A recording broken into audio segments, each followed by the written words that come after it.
you. This is Latika Shami from PressLegend24.online. I welcome all my viewers. This is a time when we are going to celebrate World Cancer Day on 4th of February. And this is not a good task. This is a crucial thing for the viewers who are watching us. We are here at Press Club. Regarding this, the press meet has been arranged. So let us talk with the doctor, sir, and let us know what is exactly the thing all about. Sir, we welcome you at PressLegend24.online. Thank you, Latika. Sir, may I know your good name, sir? So, my name is Dr. Mukesh Bang. I am a consultant medical oncologist, the cancer specialist at Nagpur. Yes. Sir, as per the recent scenario which you have already stated in the session, there are many ample of things going on down the line when it comes to health. And as it is said, we stated and we have learned in the school also, in the colleges also, health is wealth. But as per the present scenario, when it comes to breast cancers and different other cancers, what is the precautionary measure from the starting phase we can look after? Okay. So, the first foremost is healthy diet, regular exercise, and maintain your weight and do regular exercise and avoid junk foods. And you have to follow the screening guidelines. If you follow the screening guidelines and everything, you will get very less chance that you will go in an advanced stage, or otherwise you can pick the cancer at a very early stage and it can be curable and we can cure it. Yes, sir. So these are the important factors we should consider. And lifestyle modifications are very important. Nowadays we are too stressful. We eat at 10 o'clock, we go home, eat at 10 o'clock, and these things are not good. And addictions, these are also very important. Nowadays we are seeing tobacco, smoking, alcohol consumption. These gives a high risk for cancers. So we should avoid all these things. Yes. As my viewers know that Akshay Kumar sir is a legend when it comes to film industry. And he always sleeps early, he takes his dinner early, wake up early, and people says he is doing I don't know why. So, as you are saying that for the betterment, for our health, you should maintain your diet, you should maintain your health, you should maintain your weight. But sir, if a woman, when it comes to a woman, breast is an important part for her. And when she got to know that she got breast cancer, she got demoralized from the very first thing. How she can cope up with this after knowing this? So, सबसे पहली बात हम patients को यही बताते हैं, we tell them, see, you have a cancer, but it is totally treatable. We will do your test and understand ki where you are going through, whether stage 1, 2, 3 and 4. And then automatically we'll motivate her कि आपको treatment करोगे आप पूरी तरीके से ठीक हो जाओगे. अगर आप स्टेज 1, 2, 3 है तो ट्रीट हो जाओगे, आप कंप्लीटली क्यूरेबल हो जाओगे. इवन स्टेज 4 भी है, तो जैसे मैंने पहले बताया था कि सब टाइप मालूम होना जरूरी है. और आजकल जो एडवांसेस हुए उसमें बहुत सारे targeted therapy, precision oncology, immunotherapy, ये सब आ चुके हैं. So with that also, even if in stage 4 we can maintain the quality of life of the patient and we can prolong. तो पेशेंट को ये बोलना है, अगर अर्ली स्टेज है, आजकल सर्जिकल टेक्निक्स आगे गई है जिसमें आप पूरा ब्रेस्ट निकालने का काम नहीं है. You can just do a breast conservation surgery. अगर पर्टिकुलर क्राइटेरियाज है, अगर वो क्राइटेरियाज मीट होते हैं पेशेंट के, तो ब्रेस्ट कंजर्वेशन सर्जरी करके आप ब्रेस्ट कंजर्व भी कर सकते हैं. राइट. तो these are all new modalities and techniques जिससे आप पेशेंट को कंफर्ट दे सकते हो और पेशेंट को ये बता सकते हो कि आप ट्रीट करो, आप बिल्कुल ठीक हो जाओ. Yes, sir. एंड मोरल सबसे main, I think for a female, the family members are very important and they are very crucial persons to take care. मैं हर बार पेशेंट्स को जब मिलता हूं तो मैं उनके फैमिली को बोलता हूं, I appreciate them when the patient come. उनकी फैमिली हर बार आते पूछते हैं. मैं ये नहीं बोलता हूं कि मेरे क्रेडिट के कारण पेशेंट ठीक हुआ है. मैं हरदम यही बोलता हूं कि आपके फैमिली ने आपको सपोर्ट किया, हर बार आए, आपको ट्रीटमेंट दिए बराबर, आपको बराबर पूछे, मुझे बराबर उसको फॉलो किए, इसके लिए आप ठीक हुए. Right. Sir, when it comes to a female aging about 70-75 and suddenly she got to know that she is having final stage of cancer, and now you can say the pus formation is done, there is, I think, blood used to come out, there are certain symptoms which I have already seen by my eyes. So for that woman who is at stage 4, what she should do? Like, is there anything positive for her left? I'll just give example. Yesterday evening I came across a lady. She was in ICU and she knew that she had a cancer, but she didn't want her to get treated. She had a fungating mass lesion. Then I said, आप चाहते हो ना sir बोले मुझे chemo नहीं लेना है, कुछ नहीं करना है। आई सेड आपको मैं कीमो का बोल ही नहीं रहा हूँ, I am telling you, you just do a biopsy and check what is the subtype. अगर आपका हार्मोन पॉजिटिव है तो मैं आपको सिंपल गोलियां दूंगा, वो सिंपल गोलियों से आपकी लाइफ चलती रहेगी। So these are important factors. Motivation बहुत जरूरी है, पेशेंट को, रिलेटिव्स को समझाना बहुत जरूरी है, क्योंकि बहुत सारे क्या होता है कि सर कैंसर है क्या, सर हम घर लेके चले जाते हैं। I said why, you should give a chance, they have a chance to get treated.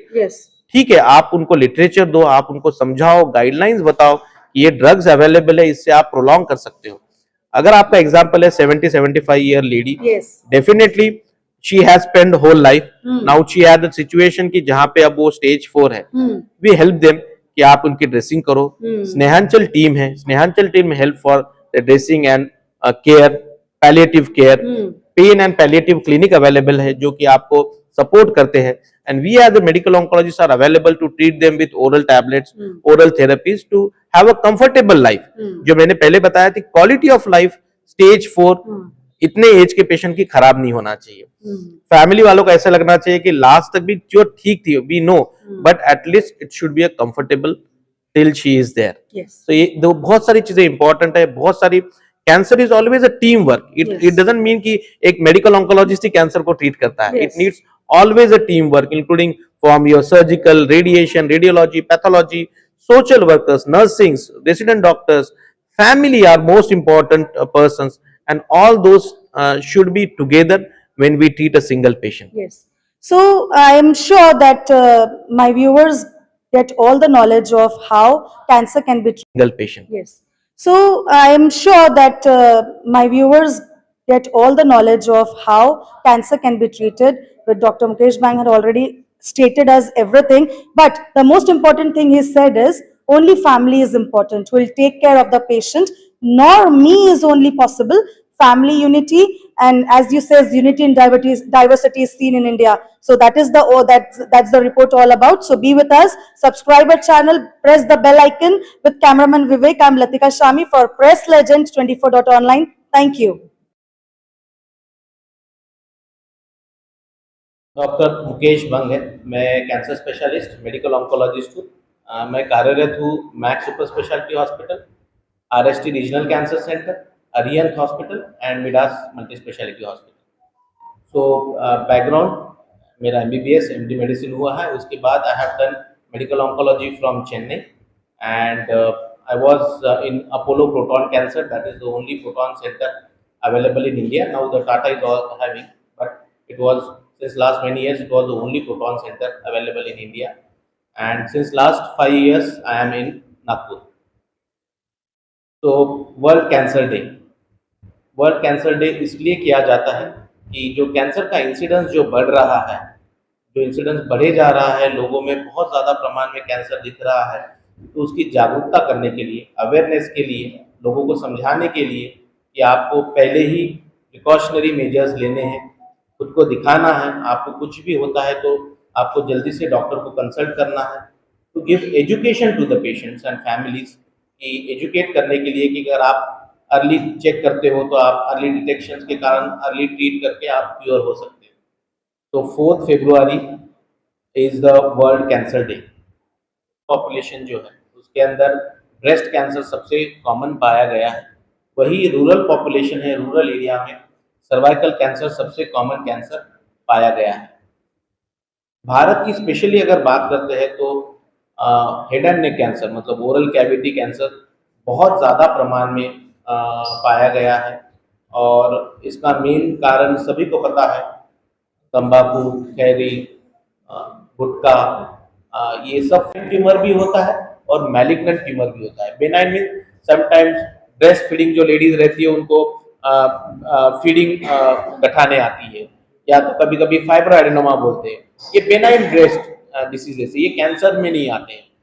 अगर आपका हार्ड मास लीजन है, आपको वहां पे रेडनेस है निप्पल एरिया कॉम्प्लेक्स के पास, सिमेट्री ब्रेस्ट की चेंज हो गई है, आर्म पीट में गठान दिख रही है और वो हार्ड है, पेनलेस है, तो दे आर साइंस की प्रोबेबिलिटी हो सकती है कि ब्रेस्ट कैंसर आपको है। अगर बात करता हूँ मैं, तो वो चालू होती है 20 साल से, from the age of 20 years आपको सेल्फ ब्रेस्ट एग्जामिनेशन करना रहता है।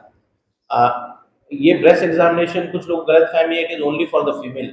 नो, मेल ब्रेस्ट कैंसर भी 1% इंसिडेंस है, तो it includes breast male breast cancer also. भले इंसिडेंस काफी कम है, बट मेल ब्रेस्ट कैंसर भी है, हमारे पास पेशेंट भी है वो are on therapy for male breast cancer. But mainly females में स्क्रीनिंग गाइडलाइन में आपको from the age of 20 years, आपकी माहवारी जब भी आती है उसके पहले 5-7 दिन छोड़ने के बाद से आपको ब्रेस्ट एग्जामिनेशन आपको सेल्फ मिरर में जाके करना है कि ब्रेस्ट में, दोनों ब्रेस्ट में असिमेट्री है क्या, निपल कॉम्प्लेक्स रिट्रैक्ट हुआ है क्या, उसके बाद में कुछ रेडनेस है क्या, कोई लंप लग रहा है क्या, मास फील हो रहा है क्या, आम पीठ में कई गठान फील हो रही है क्या। तो ये साइंस रहते हैं डिटेक्ट करने के लिए कि ब्रेस्ट कैंसर या ब्रेस्ट कैंसर से संभावित शंका उसमें रहती है। Self breast examination that is called breast self BSC। उसके बाद आता है क्लिनिकल ब्रेस्ट एग्जामिनेशन जो डॉक्टर के थ्रू चेक किया जाता है। हर साल या 2 साल में आप डॉक्टर को जाके जो हेल्थ चेक करते हैं वैसे एग्जामिन कीजिए और एग्जामिन करवाइए और देखिए कि आपको कहीं गठान तो नहीं है, कुछ लंप तो नहीं है जो आपको लग रहा है। और उसके बाद आता है मैमोग्राफी, स्क्रीनिंग मैमोग्राफी, जो कि अप्रोक्सीमेटली 30 to 35 ईयर्स से चालू होती है। एवरी ईयर आपको स्क्रीनिंग मैमोग्राफी करना रहता है। Mammography is a simple tool, एक एक्सरे है और नॉर्मल जो चेस्ट एक्सरे आप इन्फेक्शन के लिए करते हो वैसे ही ब्रेस्ट का एक्सरे रहता है जिसको मैमोग्राफी बोलते हैं। और मैमोग्राफी के तरीके से आप ब्रेस्ट में अगर छोटा भी लीजन है तो आप डिटेक्ट कर सकते हो और डिटेक्ट करके आप जल्दी से उसकी ट्रीटमेंट ले सकते हो।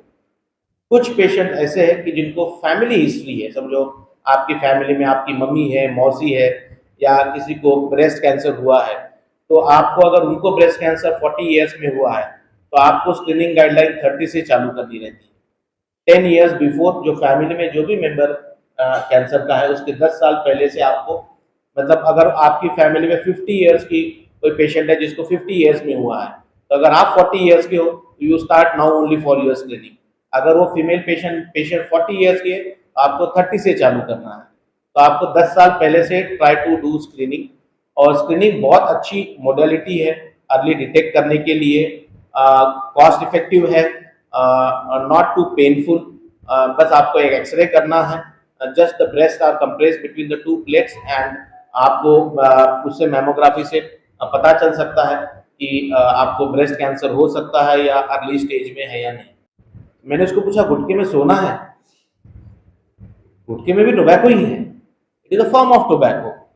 एंड नाउ जब मैं उसको देख रहा हूँ तो पूरा डिसीज यहाँ से बढ़ा हुआ है। And now the life is in danger, he is only 36 years. तो मुझे फैमिली को, उसकी वाइफ को कन्विंस करना पड़ा, बताना पड़ा कि right now he is in a difficult situation और अब वो क्यूरेबल सिचुएशन नहीं है। तो एक बार डिसीज आता है, एडवांस स्टेज में होता है, तो ऑटोमेटिकली क्यूरेबिलिटी इंटेंट है वो कम हो जाता है। तो मेरा सजेशन सबको यही रहता है कि अवॉइड द रिवर्सिबल फैक्टर्स जो कि रिस्क फैक्टर्स है आपके, उससे दूर हट जाइए।